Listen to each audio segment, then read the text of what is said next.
Hello and welcome to another episode of PodcastDX, the show that brings you interviews with people just like you. Sorry. Whose lives were forever changed by a medical diagnosis. I'm Lita. I'm Ron. And I'm the Sandman. Collectively, we are the host of PodcastDX. On today's show, we are talking about sleep. That's right, and according to the National Sleep Foundation, we need between 14 and 17 hours of sleep per day. Sorry to tell you, but that statistic is for newborns. Oh. Newborns need to get a lot of sleep. And 14 to 17 hours a day for us oldborns or oldsters sounds about right anyway, too. Yeah, that's something they got to work on. They got to change that statistic.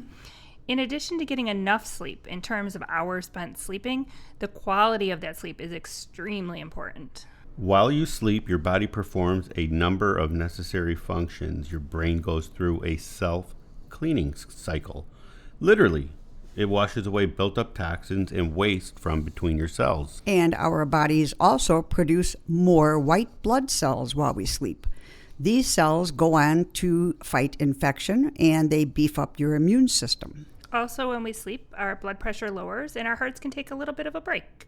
And when we sleep, our bodies are also releasing hormones that slow breathing and relax our other muscles in the body, which can help reduce inflammation and improve healing. Wow. Before we started researching sleep, I had no idea that without enough quality sleep that you're at greater risk of becoming obese, developing heart disease or high blood pressure, and even diabetes. Oh. I can see a trend here. Sleep appears to be extremely important. While we sleep, our hormone levels balance out. The hormones that make you feel hungry or full, they need this time to come back into balance. If you don't get enough sleep, then your hunger hormone levels increase, and the hormones that help signal when you're full decrease. It follows that inadequate or poor quality sleep can lead to overeating and even obesity. Exactly. That's why I need 17 hours of sleep. It's all part of my grand weight loss program. Guess what, guys? Yes. Yes. Did you know that when we get a good night's sleep, hormone levels, our energy level, and our stress levels all have a chance to balance out? No. Nope. Studies have shown the body's recovery process is necessary to counter the effects of depression. And depression is more common in people who get less than, guess what? What? Less than 7 hours of sorry. sleep each night. Okay. Gene. If you have difficulty getting to sleep that is not related to a medical condition, you may want to try breathing exercises. Okay. Well, That's like where you have a weight over your mouth and you breathe out and you push the weight up and No, then you breathe in and that's the not weight how- falls on your nose. No, that's not a breathing That exercise. sounds extraordinarily dangerous and not at all feasible. Okay. But if you close your eyes, Yeah. and you focus on your breath as you slowly inhale and exhale, and you feel the air as you breathe deep and all the way down into your belly, and then as you exhale, allow any tension to leave your body. I guess that worked. Okay. I'm up. Okay. Guess what? Another option to help you relax into sleep is called guided imagery. Okay. With guided imagery, you focus on an image, a series of images, or even a story. And probably nice images. Yes. Or nice stories. I mean, Right. if you want to relax, it's got to be, I personally love to listen to the directed guided imagery CDs, and you can get it at Apple Music, by Belle Ruth Naparstek, and it's Naparstek. Okay. And I did actually, before I found that her stuff online, I had somebody, a counselor, walk me through guided imagery, and it wasn't pleasant, and it was disturbing, and I no longer see that counselor. Oh, okay. Yep. So it's got to be the right guided imagery. Absolutely. Okay. Like being on an island with a tall glass of your favorite drink. Yes. With an umbrella in it. Yes. Sure. But then you have to be very specific. Like, you have to sit there and picture the color of the drink, the level of the drink. Oh, I am. Okay. He's on his way to an island. I see. With guided imagery, you want to be in a safe, comfortable position, number one. Not driving. This is very true. Wow. Do we have to have these safety?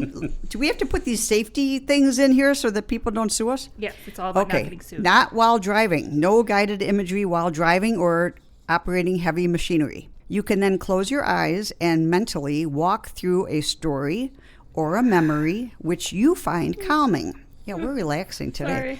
Visualize all the details of the story as slowly and as detailed as you can. If you find yourself worrying or that your mind is racing, take a moment and allow your focus to return to that imagery. As with the breathing exercises, meditation, and progressive muscle relaxation, guided imagery takes practice. We also have a few additional tips which may make it easier for you to fall asleep. If possible, make your bedroom as dark and quiet as possible. Try to turn off electronics like your phone, your TV. You may even want to think about moving your clock away from you, if people even use clocks anymore. Yeah. Don't be too upset with yourself if you can't fall asleep right away. However, if you are still awake for more than 20 minutes in bed, you may want to think about moving to a different part of the house. And do something relaxing for a bit. When you feel tired, head back to bed.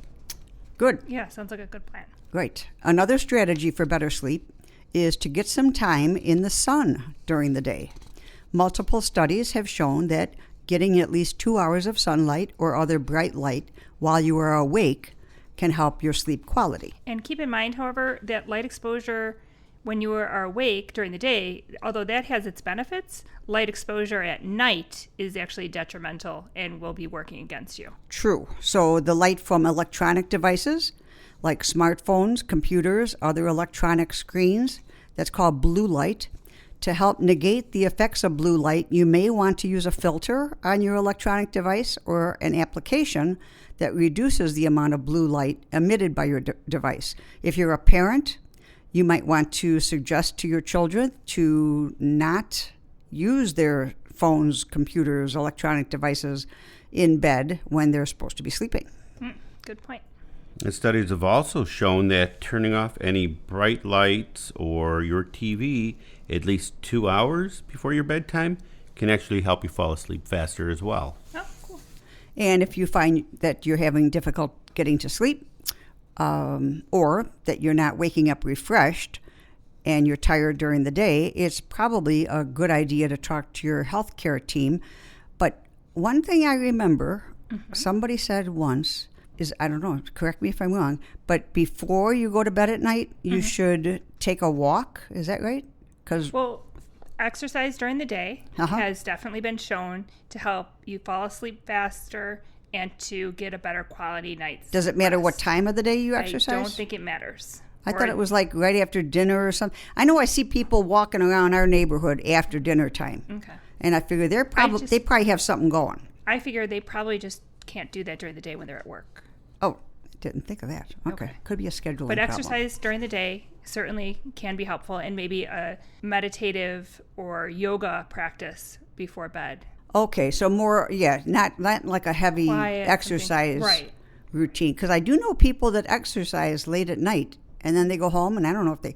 Now, am I off topic here? Yeah, I'm probably off topic. These are all tales and stories. But anyway, when I was a youngster, way back in the 1970s... And you had to walk 12 miles to school, uphill through snow. In the 1970s... After milking the cow. 1970s... Oh, okay, sorry. When you were just a little youngster, yes, and I was a mechanic for the Chicago Transit Authority bus company, I was working 3 different shifts every week. Okay, stop stomping your foot. Okay. I hated that. Thudding noise. I hate that job. I hated that job. You know why? Yeah, I guess so. I feel the tension. Okay. 2 days I would work days. Right. And then I would work afternoons, and then I would work nights. Right. Well, you know what? You cannot figure out when the hell you're supposed to sleep. That would be called harassment nowadays. Well, that works with your, what they call it, circadian rhythm. Right. I hated that shift. Well, yeah, shift work is extremely difficult and can definitely affect your sleep quality. And if you go to the National Sleep Foundation, they do have specific tips for shift workers to help them get a better day's sleep. Well, you know what I did? Do you remember what I did? I remember you sleeping on a sofa. No, try again. Okay, the other problem with that job was I worked outdoors. Okay, because I'm a mechanic on a bus. It's not like you pull it into, well, we had garages, but the doors were always open. It was cold work in the winter. I bought, and I'm dating myself, I bought a heated waterbed. Oh, okay. They don't have those anymore, do they? It sounds very 70s. Yeah. So anyway, what I think had was, this heated waterbed, and if this story is putting you to sleep, that we yes. achieved our So purpose for today. because it was a queen size waterbed, we put it in the basement because I was worried that it would go through the floor. Oh my God, Jack! Please, I am learning more and more cut her about off, you. 20 minutes ago. All right. So anyway, Yeah, you can leave this in there. she was sleeping in the basement, Sleeping in the basement, dark. in the dark. Yes, a heated very waterbed, dark, and that very helped her dark, sleep. on a heated waterbed, and it helped me But relax also, to your go to shift sleep. work should be scheduled in such a manner that you are able to adequately adjust to that schedule. And if not, that's a real OSHA type concern. Right. Yeah, that was a terrible thing. It's I mean, called I harassment. feel bad You went for through a lot of harassment. They also shouldn't do a number of the other things they did. right, but I mean, like nurses, doctors, they have Yes, shift work. they do, but it's usually a whole week of that shift. Oh yeah, rather or a than month of today, that shift. tomorrow. Yeah. Yeah. But again, remember, one of the things that we mentioned earlier is make your bedroom as dark as possible. what Yes, she So did. if you and don't that's have the the light basement? coming. Right. Right. And actually, they found that a little bit cooler, on the cooler side, is actually better for Not sleep. if you're freezing from being outside working as a mechanic all day. I'll tell you that hot I don't water think bed there's was a lot of study on nice. that. Okay. Well, I can do a study on that. Okay. All right, We'll anyway, find out. back to topic. Yeah. I think we're all done with our topic. Okay. Although there may be a medical reason why you're not getting a good night's sleep. I know before I had surgery, I had something called central sleep apnea. And Central sleep apnea? yes, and I stopped breathing up to 90 times in an hour. Oh, I remember that. You had a machine that would make you breathe. Yes. Some And people Buddy hated it. Well, Buddy he's an alert dog, and he's supposed to alert whenever I stop breathing, and that's There was why. beep, beep, beeping. Yep. Yeah, I Yep. remember that. And some people have Regular sleep apnea. regular sleep apnea, and they can also utilize. Oh, okay. I guess Ron's has sleep seriously, apnea. yeah. Ron has regular sleep apnea. And do you use a machine to help you? Yes, Okay. yes, I do. Okay, but do you use a CPAP? BiPAP? No, I used a BiPAP because I You used a couldn't BiPAP. breathe. Okay. Yeah. You use a CPAP. Yes, I do. Is that uncomfortable to sleep with also? Yes, it is. Oh, see, However, let me just add that because of this, knowing about the breathing stopping and all that, and some of the other health concerns we talk about, I do make it a point to wear it every night. Now, it is uncomfortable, and it does affect the way I sleep, but you have to weigh the benefits versus, what can health happen. the The health health def- risk, right. absolutely. Yeah. So, I don't necessarily wake up with it every morning, but I go to bed with it every night, and I try to do it as much as possible, and I do find that it does help. It's hard to get used to. Well, for me, I had a severe injury, so I was taking a lot of medications, and I could have slept through anything. So That's true. Yeah, because mine was a brain injury. Yeah, I could have. Yeah, it didn't bother me at all. I mean, like, not at all. She even slept through the alarms. Yeah, I wasn't breathing. The The one thing with the machine is it is a hose that it's attached to Right, you. right. So if you're somebody like me You who roll tosses over. and turns Right. and what have Well, you, do you have a stand, kind of like our mic stands, where it holds it up in the air so it gives you flexibility and range of motion? That's a nice idea. They have those. no, not should yet. get one of those. Anyways, Yeah, there's a lot of accessories that can make sleeping With with, the- a with the- CPAP or yes. a BiPAP. More comfortable. Right. I'm actually interested in doing some research. There's supposed to be some other items out there that help with sleep apnea that are not necessarily. Well, I think it depends on the form Right. of sleep apnea. Right. But You know what? Eventually, we're going to all be sleeping in tubes. Oh, okay. Yeah, Why? yeah. I mean, you've seen the futuristic movies where the people sleep in a I tube. don't think that's actually a movie of the future. Oh. kind of like when you're getting a CT scan. And you Yeah, just- yeah. But no, an enclosed tube. So you get in the tube, it closes, Okay, if you do have And a then phobia the about water, enclosed or spaces, the water, not Exactly. the water. please tune into our phobia episode. Because I know that made me nauseous, and I don't even have a fear of enclosed spaces. Oh no, it would be open. It would be Okay. glass covered Okay. so that you could see out. Did Maybe you watch even The Matrix before falling asleep yesterday? Okay. Let's wrap All right. this show up, folks. Yeah. Well, we've clearly learned a lot on today's episode. If you happen to have any questions or comments or have a topic that you'd like us to cover, please let us know. You can contact us at podcastdx@yahoo.com, through our website, podcastdx.com, on Facebook, Twitter, Pinterest, or Instagram. Or if you see us on the street, go ahead and stop us and let us know. And if you have a moment to spare, please give us a 5-star review wherever you get your podcast. And as always, please keep in mind that this podcast is not intended to be a substitute for professional medical advice, diagnosis, or treatment. Always seek the advice of your physician or other qualified healthcare provider with any questions you may have regarding a medical condition or treatment, and before undertaking a new healthcare regime. And never disregard professional medical advice or delay in seeking it because of something you have heard on this podcast. till next week.